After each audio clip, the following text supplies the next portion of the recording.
शुक उवाच नन्दस्त्वात्मज उत्पन्ने जाताह्लादो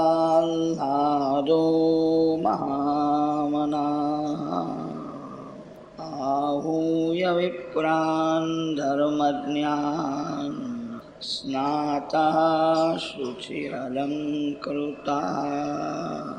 परमात्मा श्री कृष्ण परमानंदनु स्वरूप निराकार आनंद तेज नराकार श्री कृष्ण रूपे प्रगट थयो। निराकारनी पूजा थती નથી, નિરાકારને કોઈની પણ દયા આવતી નથી। निराकार परमात्मा अंदर बाहर सर्वत्र छे, जीव दुखी छे। निराकार भगवान कोईनु दुख दूर करता नहीं। निराकार भगवान पाप करता अटकावता नहीं। अंदर भगवान छे छता जीव पाप करे। निराकार आपने बहु उपयोगी नहीं। निराकार भगवान जारे साकार बने त्यारे एमने दया आवे छे। साकार भगवान पाप करता अटकावे छे। साकार भगवान दुख दूर करे छे, आनंद आपे छे। श्री राम श्री कृष्ण आनंद स्वरूप छे। भगवान ना श्रीअंग में केवल आनंद भर्यो छे। भगवान ना श्रीअंग में मळ नथी, मूत्र नथी, रुधिर नथी, हाडका नथी। भगवान नु श्रीअंग आनंदमय छे। खाण थी जे रमकड़ू बनाव्यू छे ए रमकड़ा में खाण ज होय छे। आकार गमे तेवो हशे, खाण नो कोई हाथी बनावे, घोड़ो बनावे, आकार भले हाथी नो घोड़ा नो देखाय पण एमां खाण ज छे।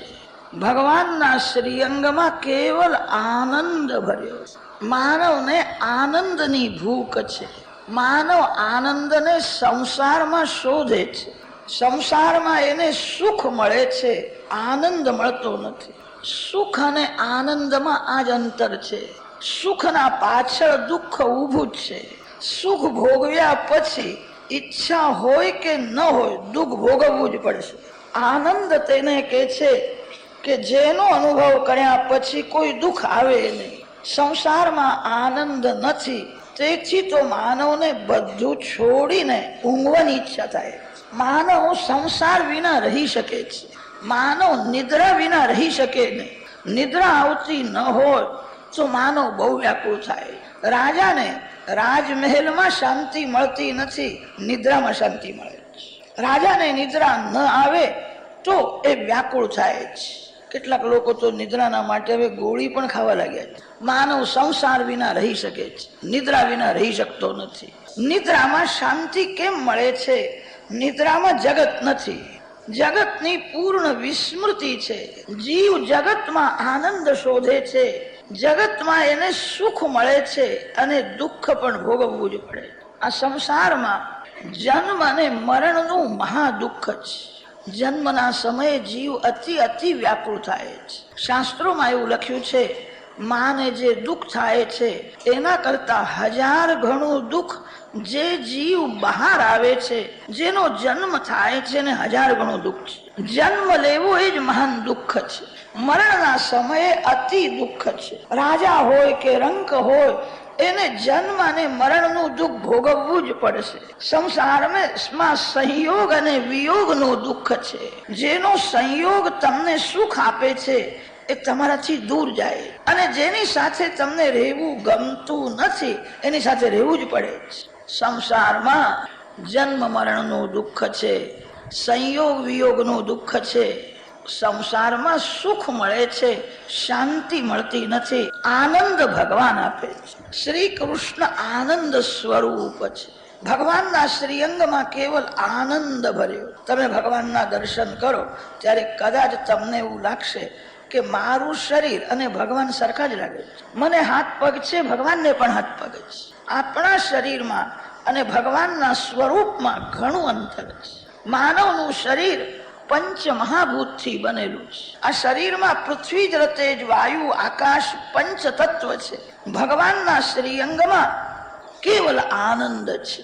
જે સોનાની મૂર્તિ છે એ મૂર્તિમાં સોનું જ છે. સોનાની ગોળી હતી ત્યારે સોનું હતું. એની મૂર્તિ બનાવી હાથમાં પગમાં સોનું જ ભર્યું છે.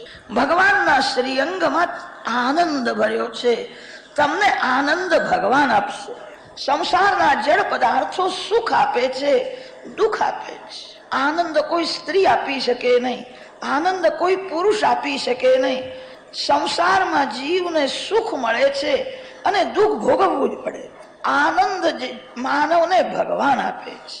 આનંદ નંદ બાબાના ઘેર પ્રગટ થયો. વ્રજવાસી બોલ્યા છે, નંદ ઘેર આનંદ ભયો હૈ.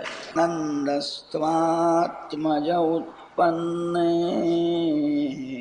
જાતાહ્લાદો મહામના आहूय विप्रान् दैवज्ञान् स्नातः शुचिरलंकृतः.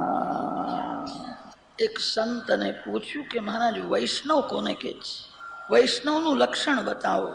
તે સંતે કહ્યું, દિવસમાં 12 વાગે જે રામનવમી કરે અને રાત્રે 12 વાગે જે જન્માષ્ટમી કરે એ જ વૈષ્ણવ છે. રામનવમી અને જન્માષ્ટમી રોજ કરો. કદાચ તમને ગભરામણ થશે, મારે શું બોલો છો? રોજ રામનવમી કરવાની? રોજ કરો. જન્માષ્ટમી રોજ કરો. રામ દિવસમાં 12 વાગ્યા પછી આવ્યા છે. રામ મર્યાદા પુરુષોત્તમ છે.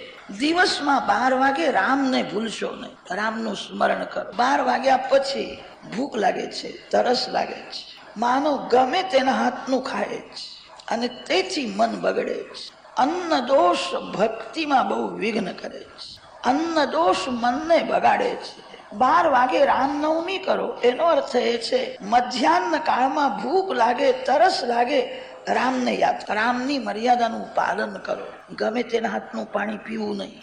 કથા સાંભળો છો, ગમે તેના હાથનું ખાવું નહીં. રસોઈ કરનાર સિનેમા જોતો હોય ને તો રસોઈ કરતા એને સિનેમાના ચિત્રો યાદ આવે તો એની રસોઈ બગડી જાય છે. રસોઈ કરનારો અતિ શુદ્ધ હોય. માનવ બહારથી જેવો દેખાય છે એવો અંદરથી નથી હોતો. દિવસમાં 12 વાગે રામનવમી કરો એનો અર્થ એ છે મધ્યાહન કાળમાં રામની મર્યાદાનું પાલન કરો. ભૂખ તરસ સહન કરો. સાધારણ માનવના હાથનું ખાશો નહીં. એક સાધુ મહારાજ કહેતા હતા, ભારતની દશા ક્યારથી બગડી ગઈ. લોકો હોટલમાં ખાવા લાગ્યા ને અને ત્યારથી દશા બગડી. બુદ્ધિ બહુ બગડી. સિનેમા જોવા લાગ્યા ત્યારથી આંખ બગડી ગઈ. કેટલાક લોકો પોતાને બહુ ડાયા સમજે છે કે અમે હોટલમાં ખાઈએ છીએ અને સિનેમા જોવા જઈએ. પૈસા ખર્ચીને અંધારામાં બેસે એ ડાયો કે મૂર્ખો? પૈસા ખર્ચીને લોકો પાપ કરે છે. પૈસા ખર્ચીને મનને બગાડે છે. આ સિનેમા વાળાને ખાલી પૈસા જ કમાવવા છે. એવા ખરાબ ખરાબ ચિત્રો બતાવે છે, જોનારનું જીવન બગડી જાય છે. મનમાં ખરાબ ચિત્રો આવી જાય તો એ મનમાંથી નીકળતા નથી. ભક્તિનો અર્થ એ છે ભગવાનનું સ્વરૂપ હૃદયમાં સ્થિર કરવું, એને ભક્તિ કહે છે. પણ ભગવાનનું સ્વરૂપ હૃદયમાં રાખવું હોય તો સંસારના ચિત્રો મનમાંથી કાઢવા જ પડશે. જેના મનમાં સંસારના ચિત્રો ઠસી ગયા છે એના હૃદયમાં ભગવાનનું સ્વરૂપ કેવી રીતે પ્રગટ? રામની મર્યાદાનું પાલન કરો. રામનવમી રોજ કરો. જન્માષ્ટમી રાત્રે 12 વાગે રોજ કરો. રાત્રે જીવને કામ મારવા જાય છે. રાત્રે ભક્તિ કરવાની બહુ જરૂર છે. રાત્રે જે ભક્તિ કરતો નથી એ પાપ કરે છે. રાત્રે જે ભક્તિ કરતો નથી એ કામનો માર ખાય છે. રાત્રે ગોપાલજીની પૂજા કરો. રાત્રે ભગવાનના નામનો થોડો જપ કરો. રામનવમી અને જન્માષ્ટમી જે રોજ કરે એ જ વૈષ્ણવ છે.